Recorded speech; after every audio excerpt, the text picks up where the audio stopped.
Please be my guest. Come on. Really? Yeah. Clint, you've had a tough week. We won't hold it against you if you can't get it up. And I still don't know how you do it.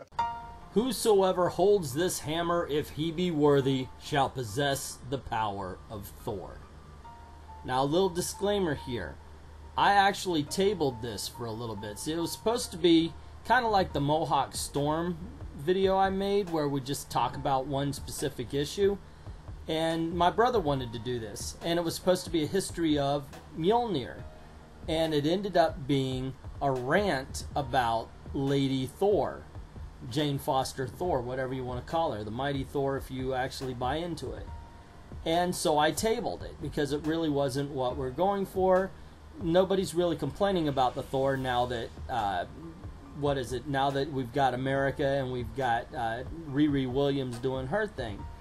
However, it occurred to me that my brother is exactly the audience I've been talking about, who sees the movies and then they go in to find out that the characters that they saw in the movie have completely changed. See, he's kind of a Rip Van Winkle comic book reader. He hasn't read comics seriously for about 20 years until I kind of got him back into it.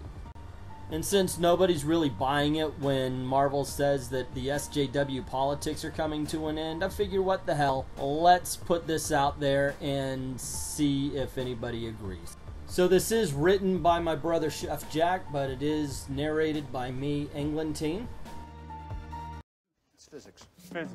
All right, so if I lift it, I then rule Asgard? Yes, of course. I will be reinstituting Prima Nocta. Be right back. One of the most iconic items in the Marvel Universe is Thor's hammer Mjolnir, a name that literally translates into grinder. To fans of comic books, it's as recognizable as Captain America's shield and Green Lantern's ring. Now, the hammer, along with the Marvel Comics version of the Norse god Thor, first appeared in Journey into Mystery 83 back in 1962. The Marvel version of the character was a bit of departure from the mythology he is based on in the original stories. Thor is a bit of a crudely mannered doofus, but he's well-intentioned and can always be counted on to at least try to do the right thing, where Marvel's version was the straight-jawed hero right out of the adventure films.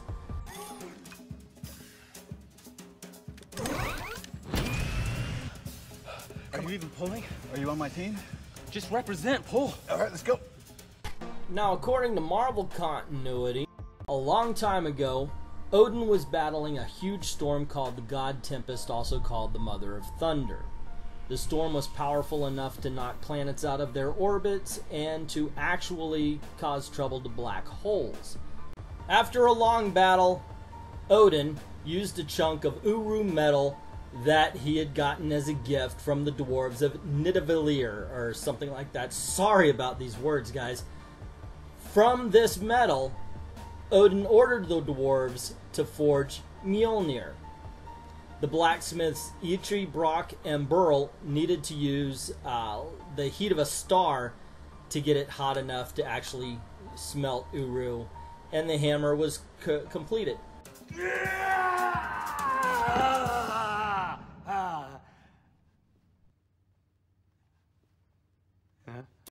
So in the mythological stories, when it came time for Thor to take up Mjolnir, he was still basically a doofus. He acted as dumb as he was big and spent most of his time with his friends drinking beer down at the tavern, getting into stupid pointless bar brawls just for the fun of it. And sure, he was a noble figure who went out of his way to help other people, and he had a very strong sense of right and wrong, but he lacked humility and wanted to solve every single problem by hitting it. He was such an arrogant, drunken douchebag that a lot of times all of the things Thor did based on his good intentions caused trouble for Odin, and this is why Odin put a restriction on who could use Mjolnir. Whosoever holds this hammer, if he be worthy, shall possess the power of Thor. Come on, Cap.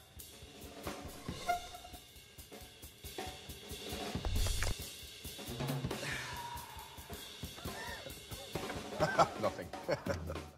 However, what makes somebody worthy these days is somewhat of a controversy, because some, Nick Spencer being one of them, would believe that if you are worthy in your own cause, that would make you worthy enough to pick up Thor's hammer, even if you happen to be the leader of the world's most evil organization.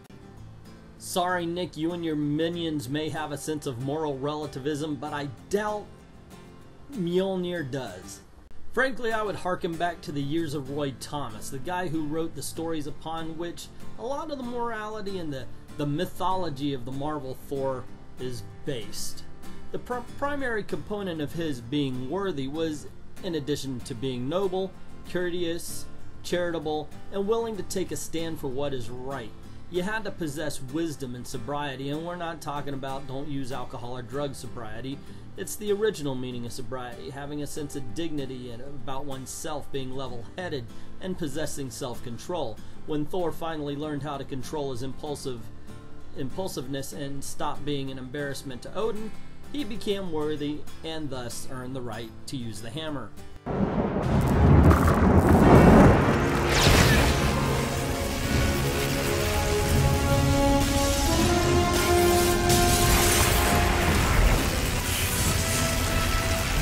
If you're not worthy, you cannot even lift the hammer, much less actually use one of its powers. But if you are worthy, you find the hammer to be almost weightless, and you can throw it as a weapon. It is enchanted to return to the exact point where it was thrown from, and it will return to its wielder when summoned if the two are separated. The hammer allows the wielder to control the weather on a global scale, open interdimensional portals, and fly.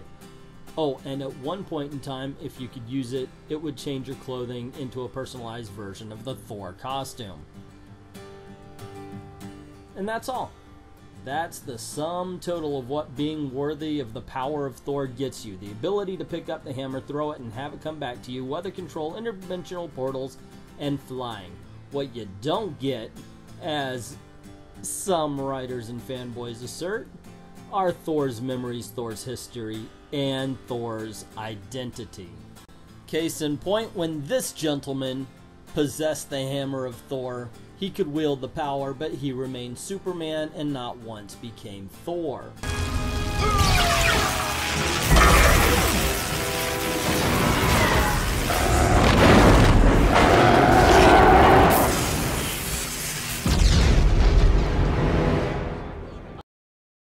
Yep, we're talking about Jane Foster. See, Jane Foster is not the first character in the history of Marvel Comics to be judged worthy of the power of Thor. She's not even the first female character in the history of Marvel Comics to be judged worthy of the power of Thor. In fact, there have been 16 canonical Marvel characters and 2 canonical DC characters in addition to Thor, Odin, and Bor who have lifted and used the Mjolnir with no problem at all prior to Jane Foster doing it. And at no time did any of them gain Thor's memories, identity. The Asgardians, Buri and Magni, the Destroyer, Conan of Cimmeria, Valkyrie, Sif, Rogue, Charles Xavier, Alex Power, Black Widow, Roger Norville, Beta Ray Bill, Captain America, Eric Thunderstrike Masterson, the 2 DC characters, of course, Superman and Wonder Woman. And we're not even counting Squirrel Girl, who is a joke character that one should never consider canon. Unfortunately, they do. But none of them became Thor. None of them, not one. Sure, they gained the power, but even when these other people held the hammer, they used it, and Thor stayed Thor.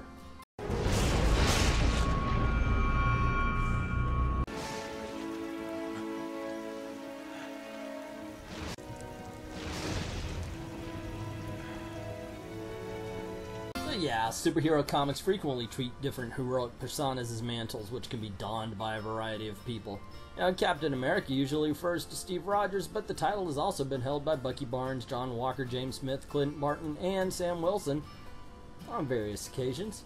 But Thor is different, and for a very basic reason. Thor is the character's identity, not a mantle. It's who he is. It's not what he calls himself, it's his name. The name his parents gave him. According to Marvel, however, female Thor is Thor, and this is categorically different situation from that of a simple mantle transfer, because in this case a person's real first name has been transferred. Having Jane Foster pick up the hammer and suddenly become Thor, like Marvel now wants us to believe, is like Sam Wilson putting on the red and white blue tights, picking up the shield and saying, "Yeah, finally I'm Steve Rogers."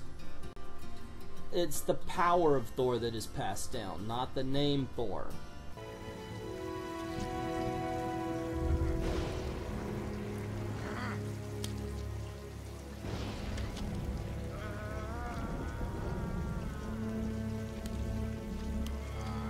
So just what the hell is going on here? Well, to put it simply, male Thor was subject to a form of emasculation. He can no longer get his hammer up, therefore he loses all of his powers and abilities, and subsequently is replaced by a female. I mean, it's simple as that. I mean, the hammer's a phallic symbol if there ever was one. And thus his superpowers are being contingent upon his worthiness and his ability to, well, get his hammer to rise.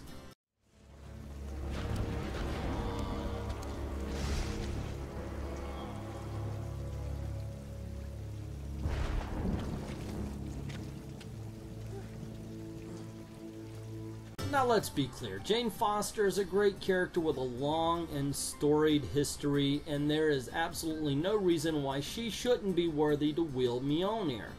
In truth, I don't think anyone really cared if Jane Foster picked up the hammer and started acting like a superhero, but she absolutely would not become Thor. She'd be Jane Foster plus Asgardian physiology plus Hammer of Thor, and that's all. She'd still be Jane Foster, just as all of the others were still who they were when they picked up the hammer and earned his powers.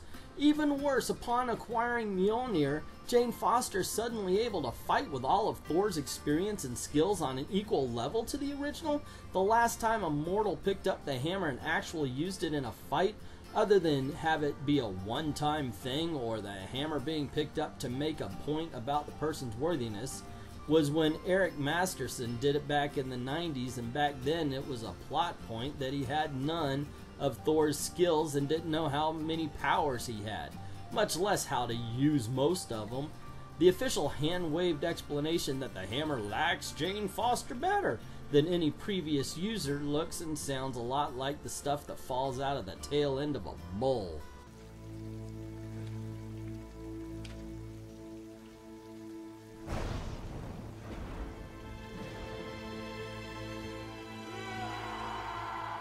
Okay, so here's a moment of irony. Queen of the SJWs, Anita Sarkeesian, in her Tropes vs. Women video series, argued that the practice of creating Ms. male characters, that is, of course, female characters who were nothing more than gender-flipped versions of the male character, think Batgirl, that kind of thing, and of course now Thor, was an example of sexism. And this is going to shock you, but kind of agree. Sarkeesian is actually right. A Ms. male character ultimately reinforces the core idea behind gender stereotypes. Men are the default, women are the special exceptions. But when Marvel announced the new title in which the power of Thor and even the Thor name was going to be assumed by a woman, the SJWs cheered it as being an example of female empowerment. In other words, the new Thor is nothing more than a gender-flipped of Thor with an identical set of abilities, and who only exists because of a pre-existing male character. Her entire identity, down to the name, is all because a man had it first.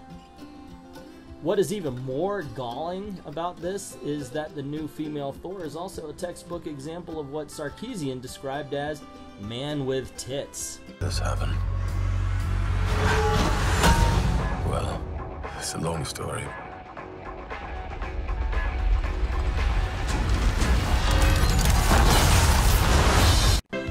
The in-universe character pimping, wherein every single character in the Marvel Universe tells us, the readers, how wonderful it is to have a brand new female Thor, didn't help matters. When the switch was announced, series writer Jason Aaron had the audacity to proclaim, "This is not She-Thor, this is not Lady Thor, this is not Thorita. This is Thor. This is the Thor of the Marvel Universe. But it's unlike any Thor you've ever seen before." In a typically Marvel, anyone who disagrees with us is a bad person. but nobody bought into it. And let's face it, given the fact that female readership is growing, having female superheroes makes sense, but the way Marvel handled the creation of female Thor was the biggest example of their SJW problem and their lack of concern for the fan backlash. It just heralded their reaction to even more ham-handed diversification attempts later on. Nobody who was a fan of the Thor title would have really minded it if a brand new Norse goddess was seen flying around the earth. Or how about Sif or Valkyrie? They've already got established characters they could have used. Now it would just provide that the Thor they've always known and loved wasn't shuffled off the stage unceremoniously and altered in ways no one liked just to make it happen.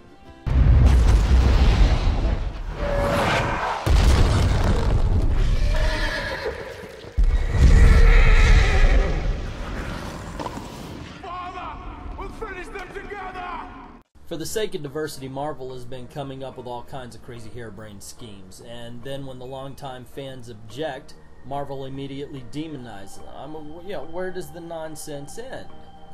Making Thor a woman flew in the face of longtime Thor fans in order to get a short-term gain. The same SJWs who wanted to see female Thor weren't reading the old Thor books.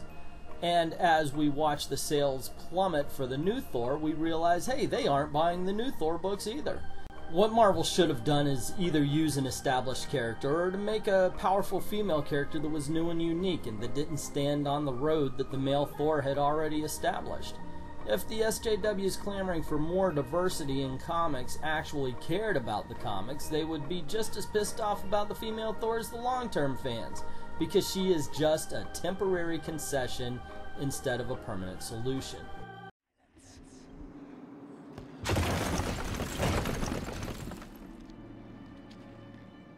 Father, you look weary. Female Thor has nothing to do with promoting female superheroes. Sif and Valkyrie could have explored similar themes and plots, and Marvel could have easily created a new character and had her written well. Female Thor has nothing to do with encouraging well-written female characters that possess depth. Female Thor is currently being written as an extremely flat character with no personality outside of a name and a power set derived from a man.